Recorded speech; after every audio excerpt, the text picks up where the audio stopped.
Good morning, everybody. I'd like to call this Municipal Planning Commission meeting to order, I guess. The Municipal Planning Commission is conducting this meeting in person and via conference call in accordance with Municipal Government Act, Section 199. Council chambers is now open for public attendance in person. However, members may still join the meetings remotely using our current teleconference process. As per our Wheatland County Policy 7.13, members of the public are not permitted to speak unless the Commission agrees to hear from them. If the Commission agrees to allow the public to speak, the Chair will call upon specific individuals at that time. Please note this call is being recorded and will be uploaded to our website and/or social media. For any individuals using the conference call line, we ask that you mute your phone to eliminate background noise. Everyone has a right to be present at Municipal Planning Commission meetings. Any attendees that are considered disruptive to the progression of this meeting may be removed at the discretion of the chair as per the Municipal Government Act, Section 198. We thank you for your cooperation and understanding. As we have a couple members attending remotely, I will perform a roll call vote right now. Member Bigger? Here. Member Kester? I'm here. Member Larson? Here. Member Clausen? I'm here. Member Link? Good morning. Member Laprise? I'm here. And Member Eichert is here. Thank you very much. We have an agenda in front of us. Can we have somebody, are there any changes to the agenda? And if not, can I have somebody adopt the agenda? Yes, Member Clausen. I'll move the agenda as presented. Thank you very much. Member Eichert approves. Member Laprise? In favor? Member Link? In favor. Member Clausen? In favor. Member Larson? In favor. Member Kester? In favor. Member Bigger?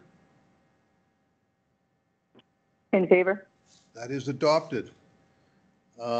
We have unapproved minutes from June 11th, 2024. MPC's wishes? Or sorry, are there any are there any changes, any mistakes noted, need to be rectified? If not? I'll move to accept the minutes, or approve the minutes as presented. Thank you, Member Laprise. I will call the vote. Member Bigger? In favor. Member Kester? Favor. Member Larson? In favor.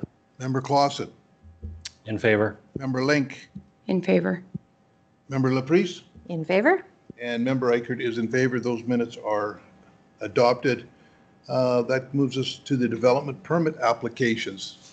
Take it away, Suzanne.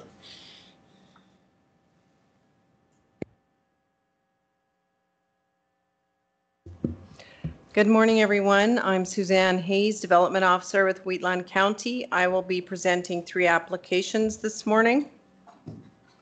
The first application is DP 2024-036 for a cannabis store, beginning on page 5 of the agenda package.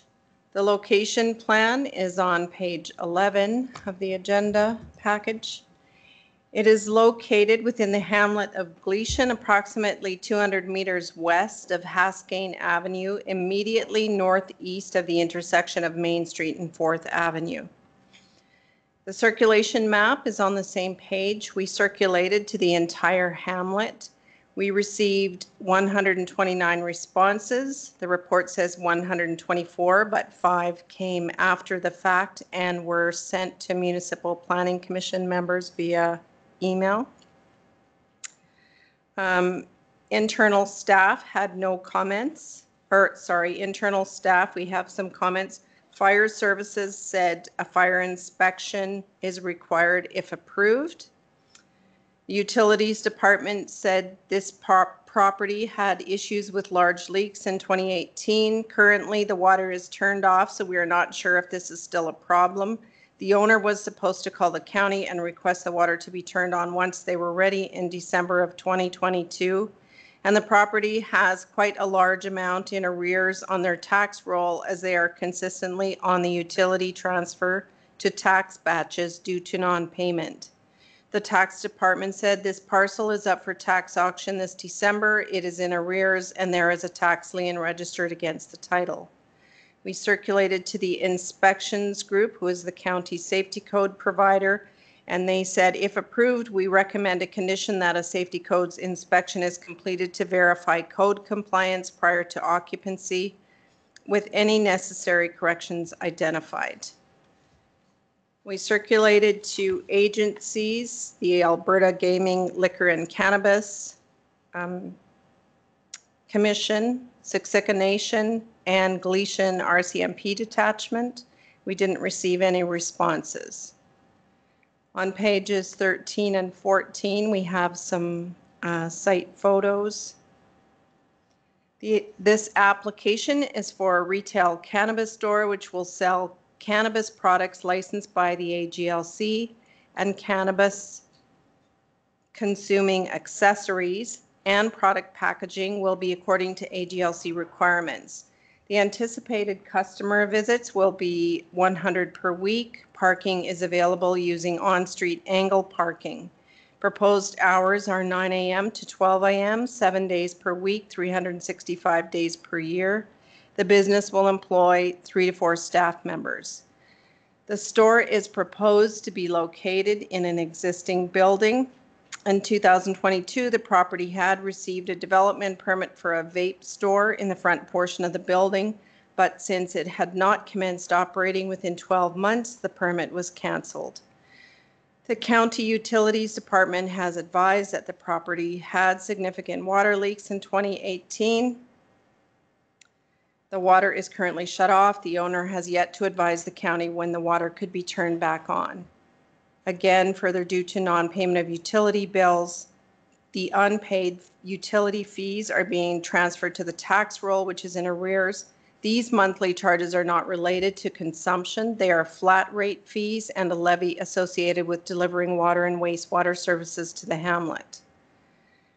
In the early morning of Sunday, December 7th, a truck ran into the rear of the building, and there is a photo showing the damage where a residential suite had previously been located in the back of the building there. Page 13, the aerial photo again. The location is in conformance with the land use bylaw setbacks for a cannabis store, which defer to the provincial minimum setbacks stipulated in the gaming, liquor, and cannabis regulation. A setback of 100 meters from a provincial healthcare facility, school, or MR parcel designated for a school is required. Commercial businesses currently operating on Main Street in Galician include an existing cannabis store located approximately 45 meters to the west,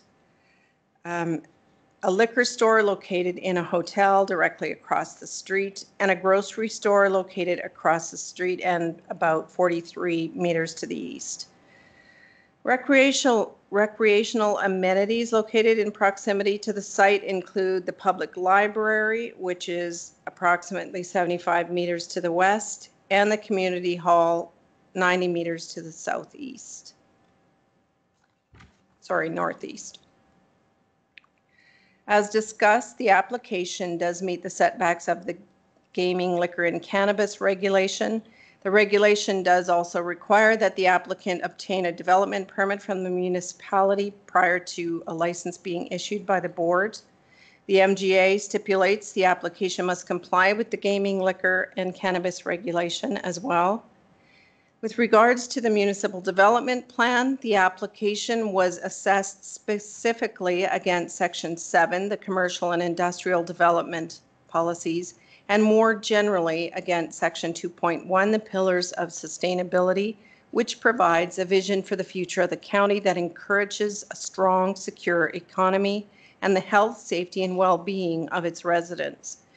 In examining the types of existing businesses, recreational amenities in the area, and the population of the hamlet, and the existing social issues in the community. This application does not align with the MDP's policies regarding commercial development or the vision for social equity in the county.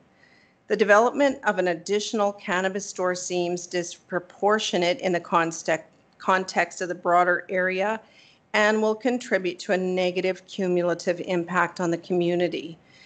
In consideration of the MDP policies outlined above, staff reviewed the broader area context and the social impact of the application on the community.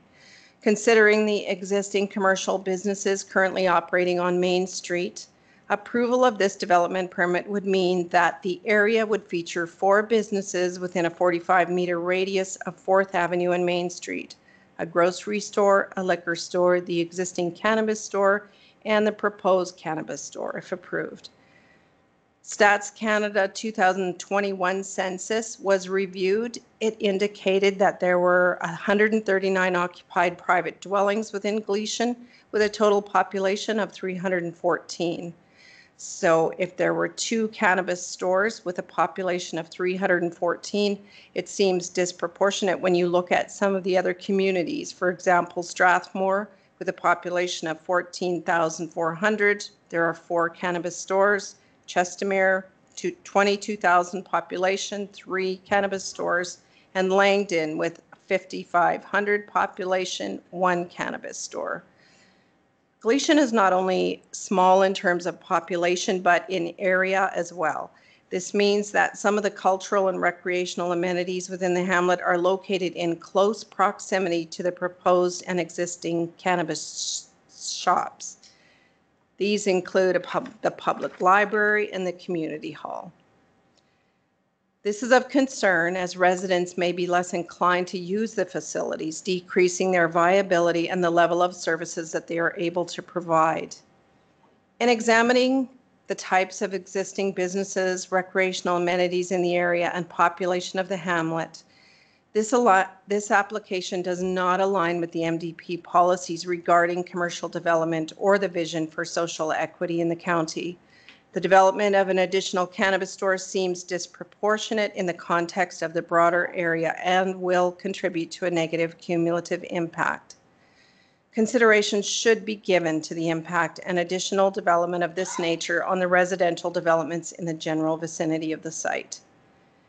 The land use bylaw, the application aligns in a general way with the provisions of the land use bylaw. However, the intent of the Hamlet Mixed Use District states that it's meant to accommodate a diversity of retail, service, and commercial activities that benefit the local community. As outlined in the policy evaluation of the MDP and the concerns raised by residents of the area, adding another cannabis store to the hamlet is not anticipated to benefit the community. As the cannabis store is a discretionary use within the land use bylaw, the Development Authority has been granted the discretion to refuse or grant a permit depending on the merits of the application. Staff's recommendation is on page 6 of the agenda package. Staff are recommending that MPC refuse DP 2024-036 for a cannabis store for the following reasons.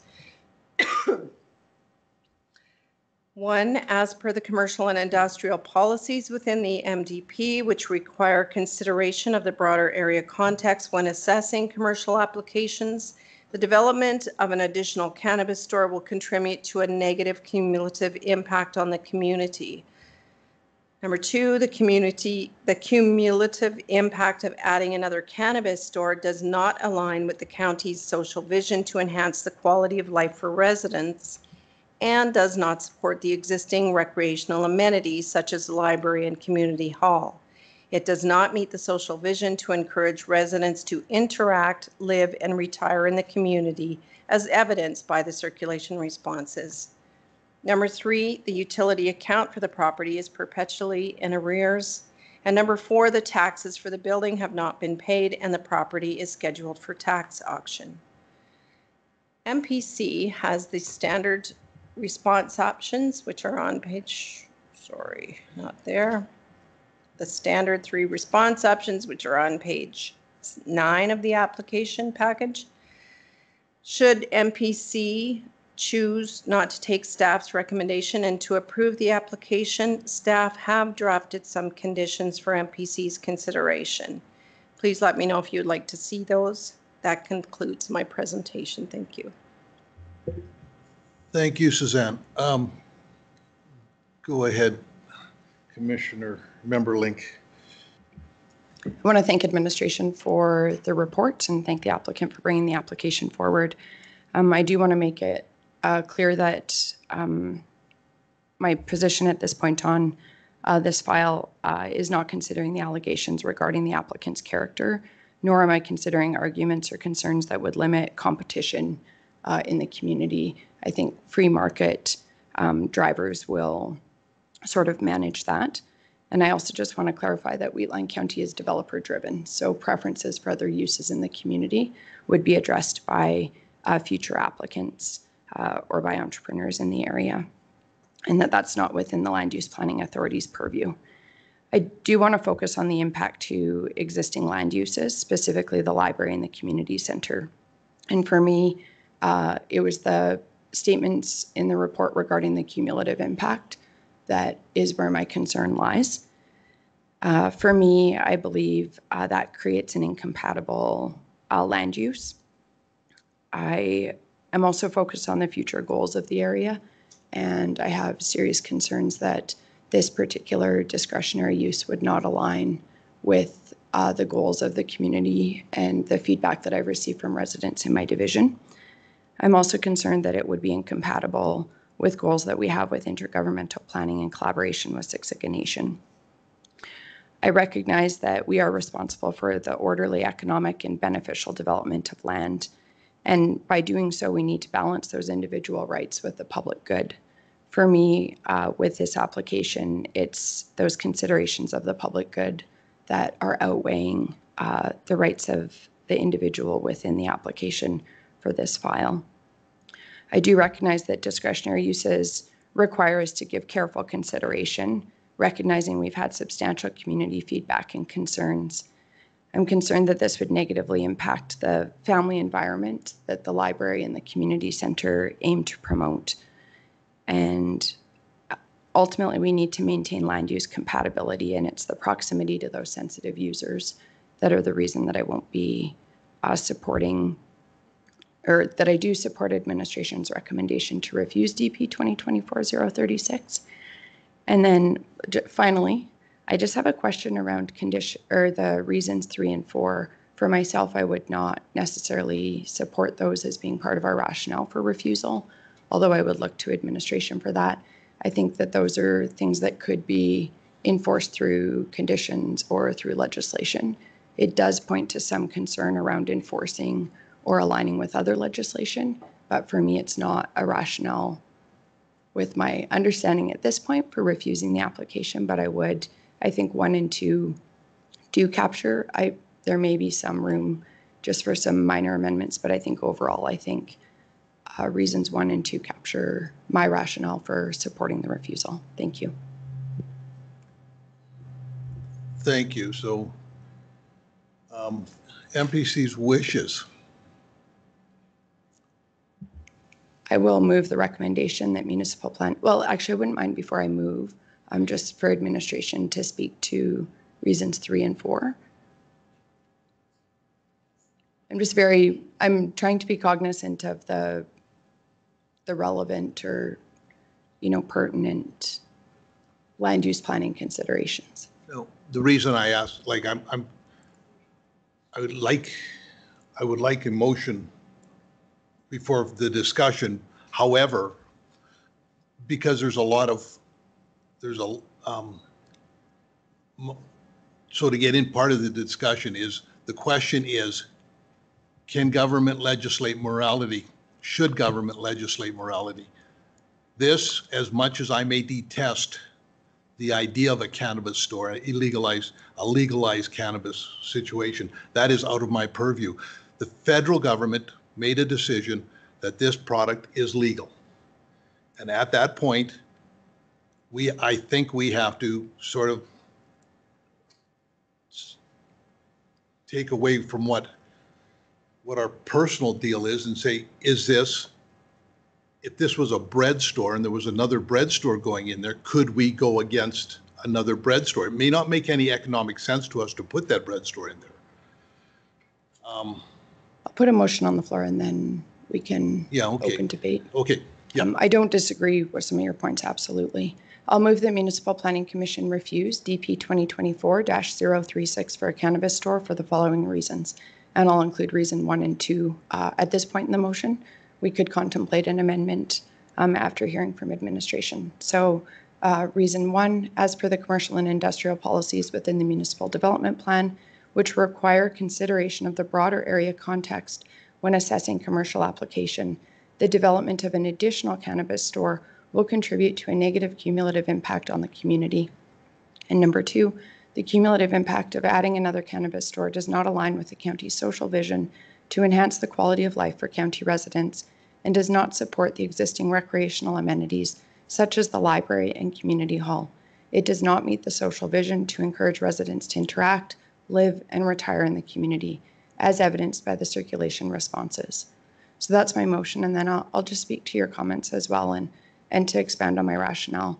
I completely agree with you. It's not our role as a land use planning authority to even contemplate the morality of this. I agree with you, it is legal, and that is not a consideration in the motion that I've made or why I'll be supporting it. And for me, it's not about competition. It's not necessarily the fact, like, that's actually zero consideration for me. I think with other hats that I wear and that we wear, we want to promote competition and we want to promote capitalism in our county. We're open for business. That's been a well-known position of Wheatland County. But we also have a serious responsibility as the land use planning authority. And for me, that's strictly what this is. And I very carefully read through our statutory documents, through provincial statutory documents and our county statutory documents, as well as non-statutory documents, our land use bylaw and specific policy that we have put into that through careful consultation with ratepayers over a long period of time. And that's what I'm basing this position on. So it's strictly on statutory documents and policy that was pre-established. And within that, I am giving careful consideration to long-term ongoing feedback I have received from community members, and then putting this application within the context of Gleason specifically and some of the challenges that we do have in Gleason. And I know that there is a spirit to improve the community, and there are community members who are working very hard to build the community and strengthen it, but there are still challenges there. So, but for me, this is strictly about the incompatibility and the proximity to both the community center and the library, and the impacts that it will have on those existing land uses, and specifically the cumulative impacts on those existing land uses, recognizing that we can't change what's already in the community or been approved historically. That's my position. Thank you. Thank you.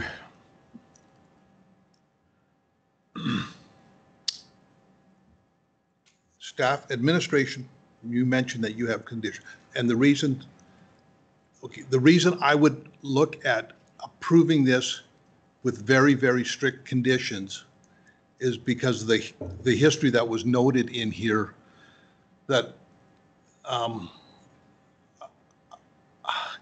we can sort of shape what is going to happen in that building. I'm very concerned that when our administration does circulation and we don't have any comments from either Siksika Nations or the RCMP, that we're all of a sudden becoming the arbiter of what is right and what is wrong on a legal substance. We're not, like, I'm hoping we're not going to be involved in any of the enforcement and any of this. I understand that there's 129 letters. I understand this is a very, I mean, I understand where the people are coming from. I just don't want to be. I really don't like being appealed. Like, I don't want to lose, like, I don't mind being appealed. I just don't want to lose the appeal because we're looking at it the wrong way. Now, and I'll get into just the reasons I think can we would this be a good, I think this would be a good time to see the conditions that the administration had brought forward if we approve this. And I'm not one way or the other. All I know is that what is here with conditions 1 and 2, there has to be more strength to this, and I'll explain that later once, if you wouldn't mind. Does the commission agree to see the conditions if this DP was approved? Can we show them? Thank you. Now, on the phone, members Kester and member Bigger, can they see these, or are you just going to read them out? I don't know if they can see these. Probably not.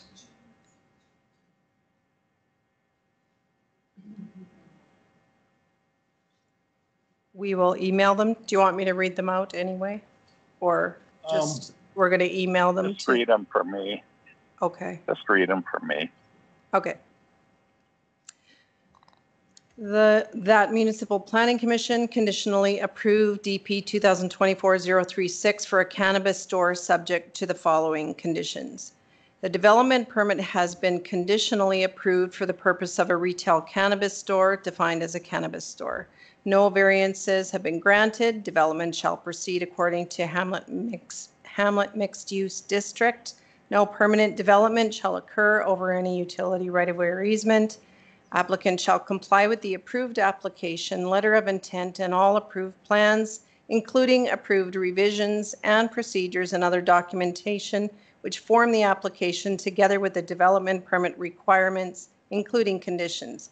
Non-compliance with any of these requirements and conditions shall be considered a contravention of the development permit. Any future modifications or development on or to the lands will require the appropriate development permits in accordance with the land use bylaw. No disposal of business-related trash or any other item or substance at the county waste transfer sites.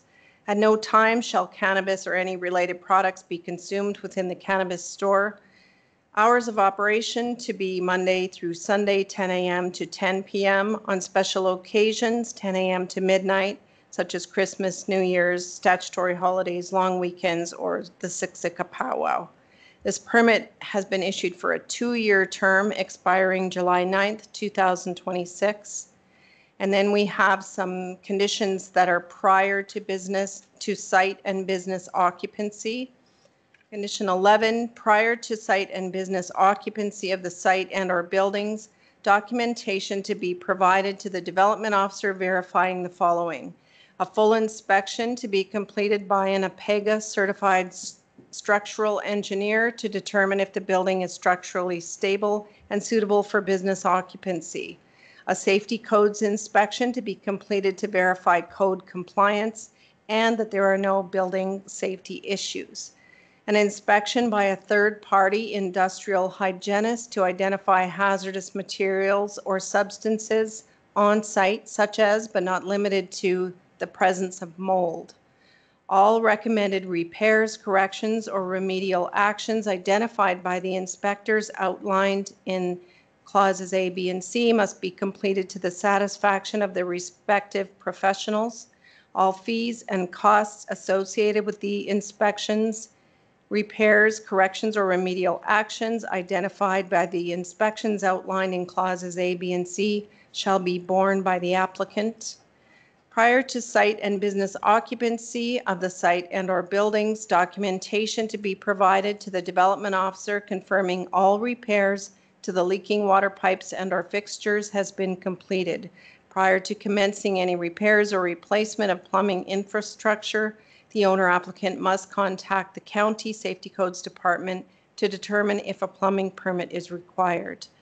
Prior to site and business occupancy of the site and or buildings, the owner operator, we've already covered the hygienist. We had moved these around, sorry.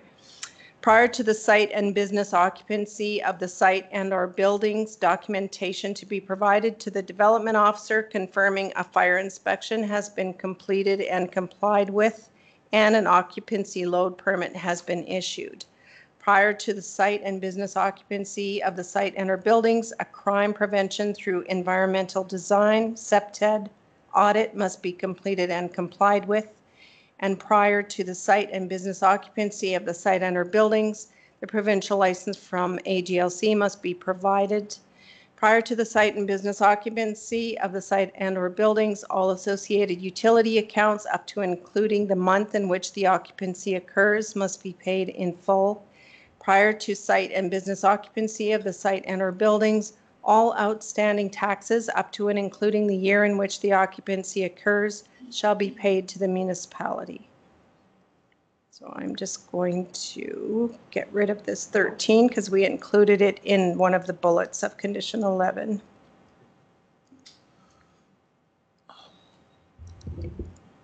So my concern is I cannot imagine, I cannot figure out, like, I'm not in position to figure out if there's going to be any social harm. I would assume that there might be, but I can't make that decision. What I like about these conditions are the fact that there's been massive water leaks in the building. We do not know whether that water leak has structurally undermined the building. We do not know if all the water in the building has caused mold issues and all that kind of stuff. I believe these conditions are all really, really solid reasons that if we allow this store to open up again, that the customers going into the store will be safe. So I think we look at it, this is one of the most difficult, this is a difficult decision. We're looking at it from two different perspectives. So Member Clausen. Thank you. I appreciate seeing this other possible motion, depending on the outcome of the first one, because it addresses a lot of concerns with the building. When I read through all these letters, and I read all of them, most of this, what I see is, unfortunately, enforcement. There's a lot of issues here of the current operations that are going on, and it's disappointing to me to see that we have this in one of our hamlets when there is a enforcement in that hamlet. That you'd think you'd have better safety for the residents if we had the presence there that we do, and not our county bylaw. So it's kind of tough. I mean, I've been in other situations where there's a regulatory body over top of something, and we're having to deal with something because the regulatory body's not doing up the task to do the job that should be done. You know, I read about the safety of people and all the problems, and I'm really disappointed to see that. We do have liquor sales, and there's cannabis, and like you said, cannabis, I was completely against cannabis when it first came in, but it's a federal approval. It's been deemed legal. It's no different than a liquor store. We had a bunch of setbacks before, but really it's no different than a liquor store, and the federal government told us that. I'd like to see the outcome of the first motion, but I really like the second because it has a bunch of conditions that address the building. It's very onerous on the property owners, which it should be. It will bring that building up to code and safety for people to utilize it, and it will improve the area. Whether or not 1 or 2 or 5 cannabis stores, to me, I think about Starbucks in any big municipality, urban center. There's one on every corner, I'm sure, and you can't oppose competition. Competition breeds better business. I want to see Gleason to be a safe place. I want people to feel comfortable. I don't think cannabis is causing that issue. I'm sure there's debates on that all day long. I know liquor definitely causes that issue, but I think it's an oversight issue of enforcement from the RCMP. They're in that community. I don't see, we should have none of this. I don't know how many members are out of that detachment, but they're right there. And I will be sure to bring that up when we have a chance to talk to the RCMP again, because it's just bizarre. But these people, I mean, this is pretty much the whole hamlet has written us a letter, and I mean, I hear them. I definitely hear them. Thank you. Thank you, Member Clausen. Member LaPriest. So I agree with administration's recommendation regarding the cumulative effect of this business. I think we have a responsibility to the residents in the area. They have spoken loud and clear about what they want, and they should have the right to direct what happens in their community. If we're not going to listen to them, that is shocking to me. It's not a bread store. And we have policies in place outlined in our report that the county shall consider the broader area context and take the impact of cumulative development into consideration for all commercial and industrial applications. We have that right. We have that responsibility. Wheatland County aims to enhance the quality of life of county residents. According to these letters, that is not what they see. They do not see this as enhancing the quality of their life. Then further, the purpose and intent of a hamlet mixed-use district is to accommodate a diversity of retail, service, and commercial activities that benefit the local community. This does not benefit the local community in that the owner is not local. He does not hire local. He doesn't support local. Just a point of order. I just think we do want to be cautious that we really stick to. Okay. One concern that I would have is if we address potentially irrelevant considerations to the land use planning element of this, is it could weaken a decision that's made by the land use authority. And so I think as much as we can stick to the facts of the application and the feedback that we've received from the community, and I mean that with all due respect, I just want the strongest decision possible. Thank you. I appreciate that. So I'll just go back to the fact that we do have policies in place that allow us to make this decision for the residents, the decision that they would like. Thank you, Member Laprise. Any other? Yes, Member Link. Just to further, I did also just want to read policy 3.721, which is the very first commercial and industrial policy on page 46 of our MDP. And it says the county encourages commercial and industrial uses that support the agricultural community, enhance tourism and community development, provide employment opportunities, and diversify the local and regional economy. And for me, again, it goes back to that incompatibility with the existing land uses. There was a concern raised around a potential appeal.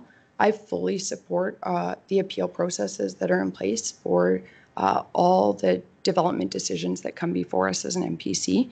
A strong appeal process is part of our duty of fairness within those systems for applicants. And so I do support that. But I am confident that if we are making a strong decision based on statutory plans that have been developed through extensive consultation with our community, that our decision will stand. And I can't in good conscience support changing my position out of fear of an appeal. I think we need to make sure our decision is as strong and well-reasoned as possible.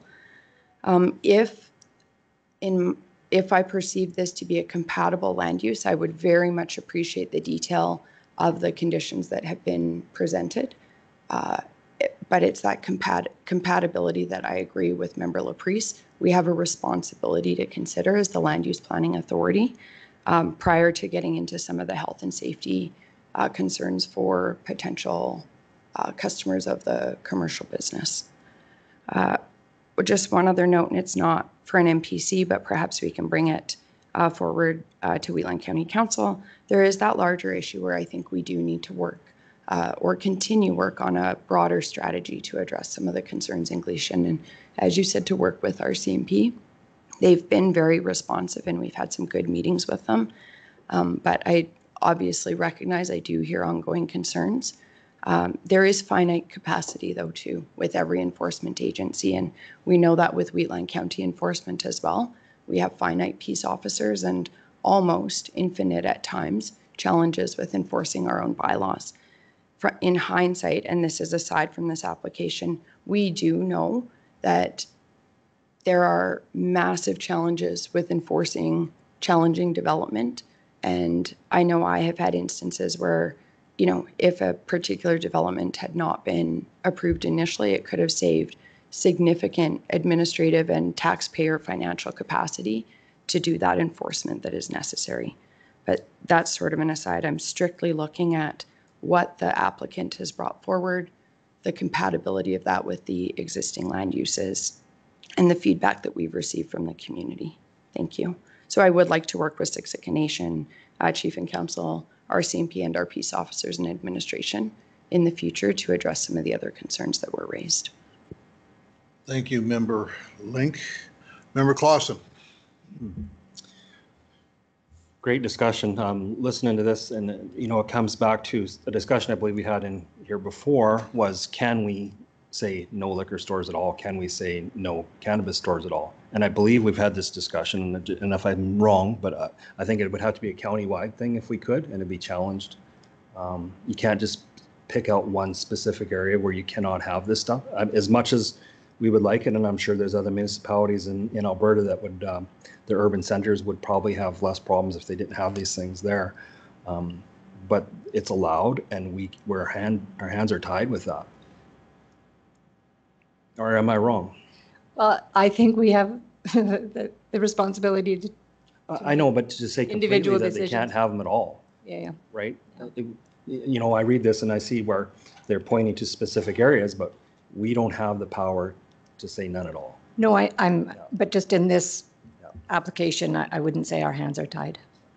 No, I'm not. I'm just saying in general, like looking at it, some people might be thinking it'd be easier if we just said there's none here at all, right? So. Very, very good discussion. Hi. Hello? Yes, Can I Member butt Baker. in? Sorry. Go ahead. So the province has set up AGLC in gaming, and they have rules and regulations and restrictions on per community, how many liquor stores they can have, how many lottery ticket outlets can be sold in a community. They have done those the work and made those restrictions in order to get a license. So I feel that the federal government has neglected to do that. But in doing that, perhaps they've given that responsibility to us. And so I feel that we do have the authority, and I feel, since there's no regulation to it, we have the responsibility and right to choose. So I will be supporting the motion. Thank you. Thank you, Member Bigger. Yes, from administration. Through the chair to the commission, we do have, as requested, additional comments or reasons for refusal that the commission can modify or consider to add to the first two that could be put up on the screen, because the motion at the moment is to go with refusal. I would like to see that. What I'm worried about, and then maybe this will address it, is the fact that if we refuse it, we lose an appeal. Then does the applicant then get to move into this building as is without taking all these precautions that need to be taken for the safety of the customers? So, Through the chair, if it did go to an appeal, and just to be clear, it can be appealed whether we approve it or if we refuse it, it can end up in an appeal. But if it does go to an appeal, I will present alternate conditions for them to consider as well. thank you. Thank you. So can we see the additional conditions, please? I think our IT is putting them up.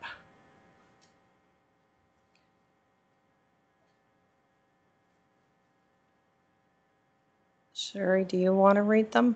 Because I don't have them on my screen. Would you like me to read? Yes, please. Okay. An application for a discretionary use in the Hamlet Mixed Use District must be considered on a case-by-case basis. Bullet 2, the purpose of the Hamlet Mixed-Use District is to provide for a range of uses to be integrated vertically or horizontally, including retail service, commercial activities, combined with a residential component which enhances the benefits of the local community. While a cannabis store is prescribed as a discretionary use in the Hamlet Mixed-Use District, there are potential off-site impacts. Bullet 3, when considering any discretionary use, the Development Authority must have regard to the use of land and patterns of human settlement and maintaining and improving the quality of the physical environment without infringing on the rights of individuals or for any public interest, as well as the greater public interest under the Municipal Government Act, Section 617. Approximately 300 residents reside within the hamlet. The development of an additional cannabis store is disproportionate in the context of the broader area and will contribute to a negative cumulative impact on the community. Last bullet, given the existence of the existing businesses operating in the vicinity, consideration should be given to the cumulative impact of having an additional development in the nature of the cannabis store on the residential developments in the general vicinity of the site. Excuse me. Thank you. Member Link. I would move an amendment to my standing motion to include the additional reasons that have been presented by administration regarding the refusal. So I think we would need to vote on the amendment and then vote on the total motion. Okay, so then. Because I think it substantially changes the motion. So we will, is there any more discussion? Yes, Member Larson. I wasn't really going to wade in on this because personally, if it was up to me, there wouldn't be any cannabis stores anywhere, but this is not about me personally. If I look at these, even the new reasons, and I'm only looking at this from the chance of us getting an appeal. Even on page 3 of the handout, just a minute, says that the store is going to be in close proximity to the public library and the community hall. But the existing cannabis store is already closer to the community hall and the library than the proposed one. So if I'm the appeal judge looking at this, I'm going to say, you're going to have to explain to me how one that's 40 meters farther down the road is going to have a greater impact than the one that's 40 meters closer. And as I look at all these things, I see, words like potential in this one, wherever it was. How do you prove potential? If this can be a little more solid, I can see us withstanding an appeal, but the way it is, I don't know that. I think an appeal might be successful because there isn't enough, it's much the way Member Eichert said, if this was a different kind of business, we wouldn't even give it a second thought about how close it is to another grocery store. If it was another grocery store, for example, would we be worried that there's one across the road? Like I say, if it was up to me, there wouldn't be one, but we need to have a solid reason to refuse this. Thank you. Good comments. Any other comments before I call the vote on adding the amendments to the refusal? Yes, Member Link. Yeah, I appreciate Member Lawerson's comments as well. For me, what I'm contemplating is the cumulative impacts. And I absolutely would be taking the same position if it was a bread store or a grocery store and we were receiving the feedback from the community regarding the application that we have received. And if I have the same concerns around cumulative impacts to other sensitive uses like the library and the community center with whatever application would come forward. And the point around proximity is completely fair. And I did consider that and recognize that, but that's for me where, and I appreciate the reference to cumulative. And I think the only reason I support even reference to another business within the conditions or the rationale for a refusal is because it supports that notion of cumulative impacts. Else, I would think that that would not be a relevant consideration. But I think we need to include it just as the other businesses, including an existing grocery store, which I also have had feedback from. But those are relevant considerations given that part of my rationale is cumulative impacts that we're contemplating. Thank you.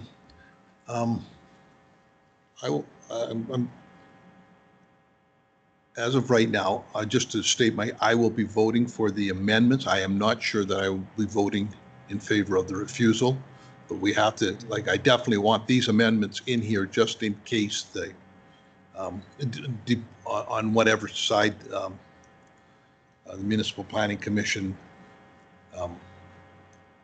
goes to. So I will call the vote if there's no other discussion on the amendments which are in front of us, which are on the screen on front of the 4 bullet points. And so I will call the vote. Member Link? In favor. Member Clausen? In favor. Member Larson? In favor. Member Kester? In favor. Member Bigger? In favor? Member Laprise? In favor. And Member Eichert is in favor, so that the amendments to that is passed. Now we have in front of us a motion, which is on the, should be on the screen, which is not on the screen, about to refuse the application. Sorry? With the amendment. Thank you. And it's in front of us, which has been moved by Member Link. Is there any more discussion? Member Laprise. So I just want to say, I hear what you're saying about trying to make a moral judgment on this application, but I really want to encourage everybody to think about just our responsibilities to the residents in the area and the fact that we do have that responsibility, and that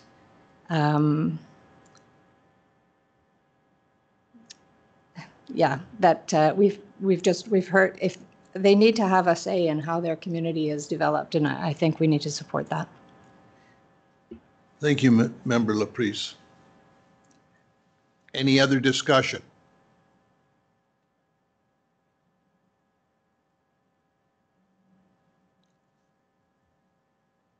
I am torn because I understand the people in the area believe this is going to be, and they could be very well right, that this is going to be detrimental to the area.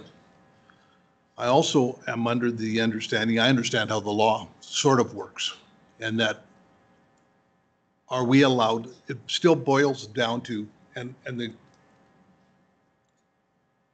there's been arguments on both sides on whether or not we're allowed to make this. This is the problem with poorly enacted legislation, and these cannabis stores are poorly enacted legislation.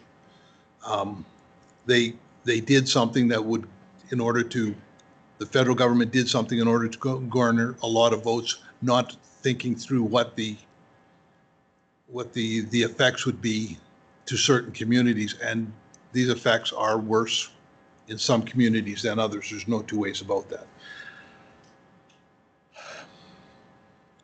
So my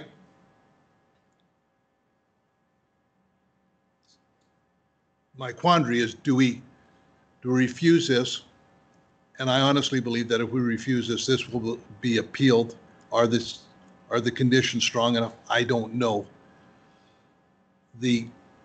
My rationale for thinking about adding in going for the approval, allowing this, and then having strict conditions on what this business owner has to do in order to get into the, in order to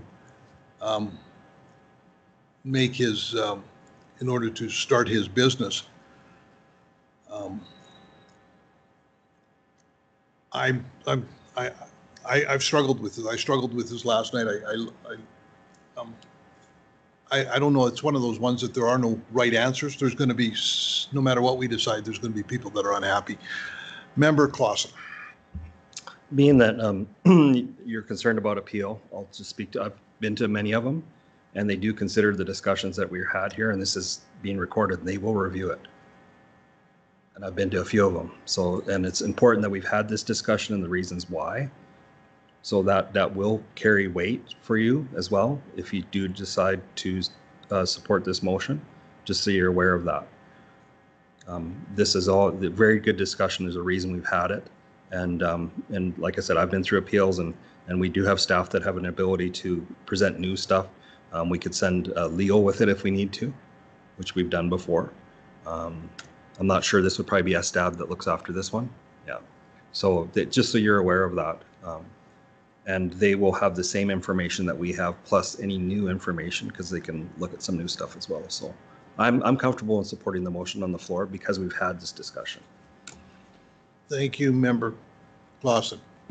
Any other discussion before I call the vote? Member LaPriest. Just one last thing, just the fact that administration has mentioned that they could, on appeal, they could add conditions to an approval. If it was overturned, they could ensure that those kinds of safety issues are addressed that they've outlined. I could present them. What they accept or not, that's up to them. That's fair. Yeah. Yes, Member Link. I think, could we just pull up the additional conditions? I know they're on the screen under the motion, but thank you. I think it's important to contemplate MGA section 617, which I was glad staff referenced, or administration referenced. I was in detail reviewing the MGA and our responsibilities and authority. And I think it's incredibly important to remember that there was a reason that this was placed as a discretionary use within this land use designation. And it's because some of these considerations that have been brought forward by community members is, from what I recall, why that determination was made. This is a relatively new land use that was integrated into our existing statutory plans. And we did recognize that there was, and it is a potential, to Member Lauerson's point. Rarely with development issues are there, definitive answers around what the impacts will be. We have to make a decision based on the best information available to us regarding the application. And the MGA clearly gives the land use authority latitude to take very careful consideration with discretionary uses, and that includes cumulative impacts, and it's very specifically outlined in several statutory documents and legislation that we can contemplate cumulative impacts and that we can contemplate impacts on existing land uses. And for that, I'm specifically referencing the library and the community center. And just to the appeal process, they take their responsibilities around contemplating appeals very seriously too. And we've seen at times more stringent conditions applied than have been presented to the land use planning authority. But they do also follow they follow our statutory plans and apply them. And they also apply legislation. Thank you. Thank you, Member Link. Any more discussion before I call the vote? I just have one thing to say. I'll keep it short. Thank you.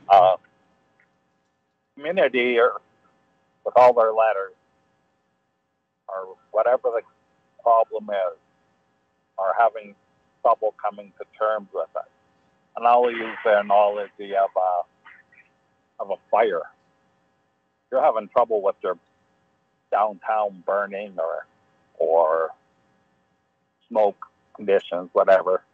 By okaying another one doesn't make the situation better. Just doubles the problem. It's what the residents feel, and in most cases, the residents are right. So I'll be voting for the refusal. To me, it's what the residents want. Just what every resident wrote a letter. Just for me, that's enough. Thank you, Member Kester. Any other discussion before I call the vote? I'll call the vote. Member LaPriest. I'm in favor. Member Link. I'm in favor. Member Clausen. In favor. Member Larson, I'm going to go reluctantly in favor. Member Kester, In favor. Member Bigger, In favor? and Member Reichert is in favor. So that DP is refused. Thank you very much. The discussion was very, very good. The decision is incredibly hard. We're government. What role is government? Do we have the right? Or what are our boundaries? So thank you very much. Love for all your impact. And we will now move on to DP 2024-054.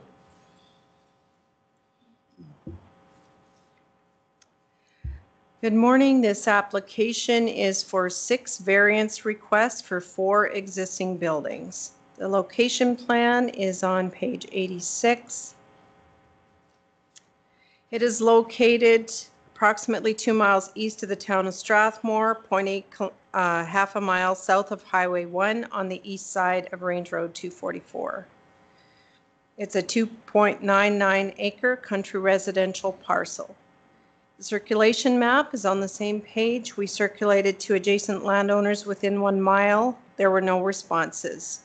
There were no concerns from the internal circulation, and we didn't circulate to any agencies. On page 87, we have the site plan, which is taken from the RPR, the Real Property Report.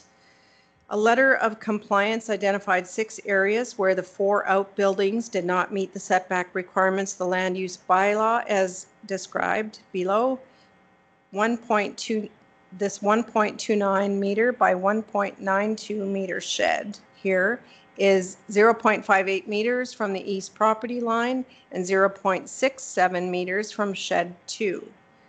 Shed 2 is 0.54 meters from the east property line, and the distance that it should be from the east property line is 3.05 meters. The distance between buildings should be 1.52 meters, and it's 0.67. Building 3, the shipping container on the south edge of the parcel is 0.26 meters from the east property line and 0.55 meters from the south property line, should be 3.05. And building 4, the shed, is 0.77 meters from the south property line and should be 3.05. So we just an aerial photo here, and on this zoomed out aerial photo, you can see there are no structures on the neighboring property adjacent on the east side.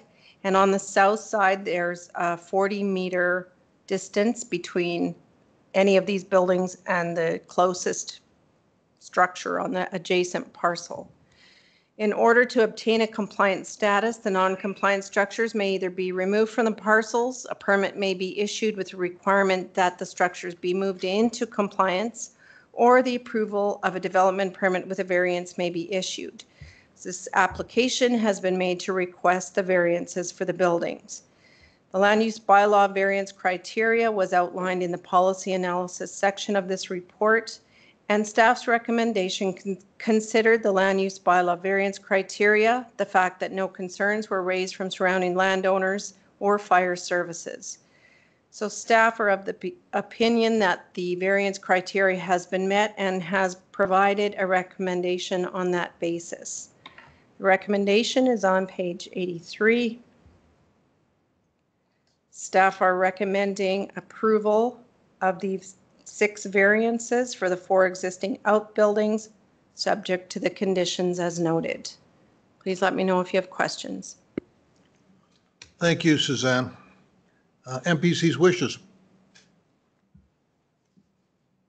Yes, Member Link. I'll move the recommendation on page 83 of the report that Municipal Planning Commission approve DP 2024-054 with 6 variance requests for 4 existing buildings, subject to the conditions included in the report. Thank you. Discussion.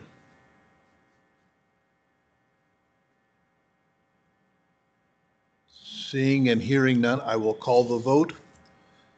Member Link, In favor. Member Clausen, In favor.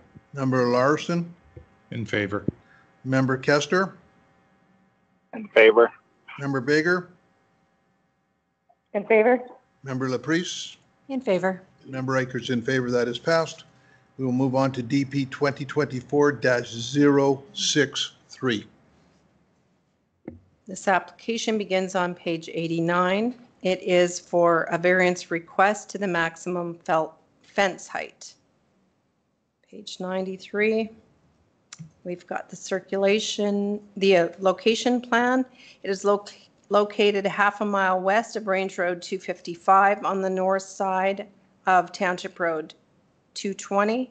It's a 2.99 acre country residential parcel. It's west of the community of Speargrass.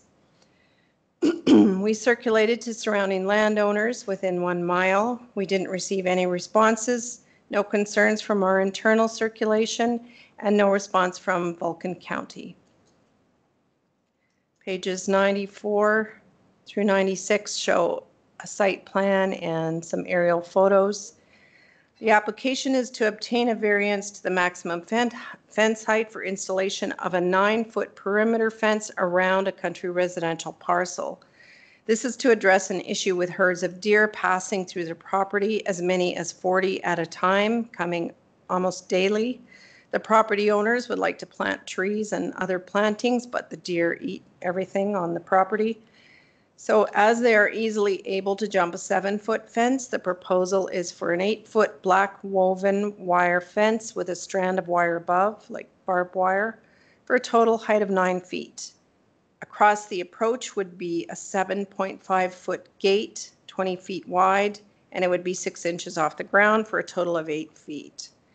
Development permit is not required for a fence, provided it is no more than 7 feet tall. So this application has been made to allow a 9-foot fence and an 8-foot tall gate. There is an example of the type of fence on page 96. Can't see it very well. It's a typical game type of fence. The LUB variance criteria was outlined in the policy analysis section of the report. The recommendation considered the land use bylaw variance criteria. No concerns were raised from surrounding landowners or any internal staff. So staff is of the opinion that the variance criteria has been met and has provided a recommendation on that basis. Page 90 is staff's recommendation that MPC approve DP 2024 for a variance to the maximum fence height subject to the conditions as noted. Please let me know if you have questions. Thank you, Suzanne. I believe the only thing, I would believe that would be in Division 5 as opposed to Division 2. Oh, my apologies. Oh, sorry, Division 3, sorry. That'd be, sorry, my mistake can be in. Other than that, thank you. MPC's wishes.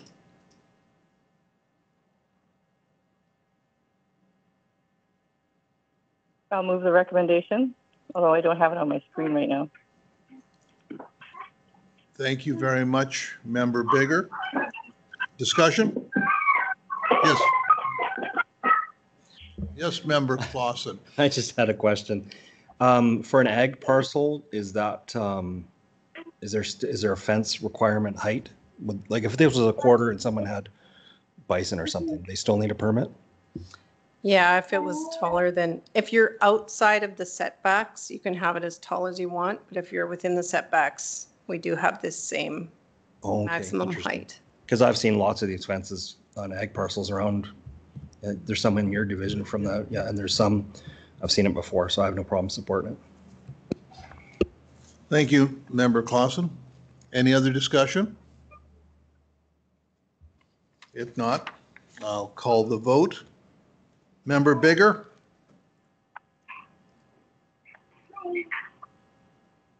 In favor? Member Kester? In favor. Member Larson? In favor. Member Clausen? I'm in favor. Member Link? In favor. Member Laprise? I'm in favor. And Member Eichert is in favor. That is passed. That takes care of our development permits. We now go on to our subdivision applications. SD 2024-002.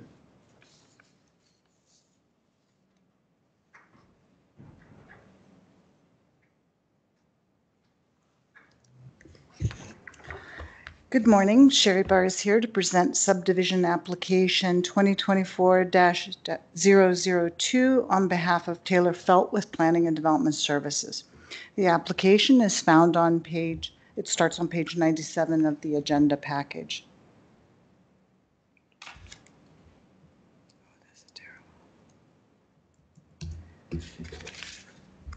The subject lands are located immediately east of the hamlet of Lyalta, 300 meters east of the intersection of Range Road 264 and Township Road 252, and immediately south of Township Road 252, all within the northwest 9, 25, 26 west of the 4th meridian.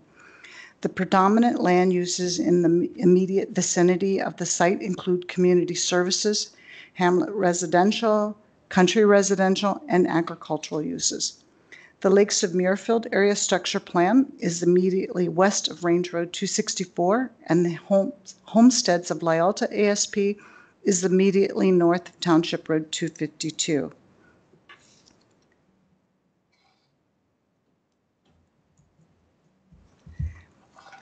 This is a boundary adjustment application to transfer 7.5 acres from Lot 2 to Lot 1, resulting in 2 parcels, 17.44 acres, and a plus or minus 108.93 acres remainder.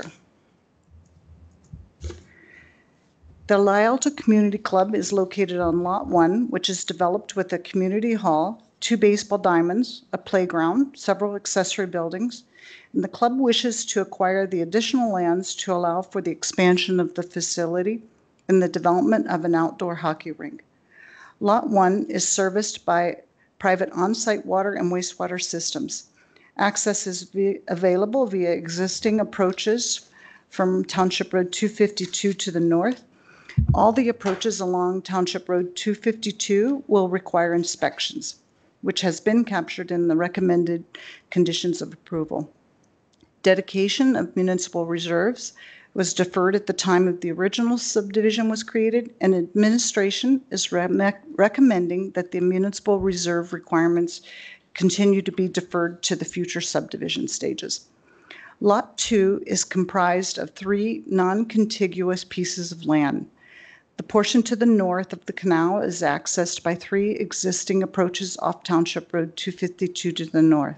The northern portion and the center portion, these lands and the lands immediately south of the canal are connected by a crossing over the canal. The link over the canal explains the configuration of the remainder Lot 2, which ensures access for farming equipment is maintained. The proposal aligns with relevant statutory and non-statutory policies and will allow the Lyalta Community Club to expand and diversify the recreational opportunities available to residents in the area. The expansion aligns with several guiding principles identified in the Municipal Development Plan, which recognize the importance of recreational opportunity in the county's hamlets and the positive impact of gathering spaces that they have in their community.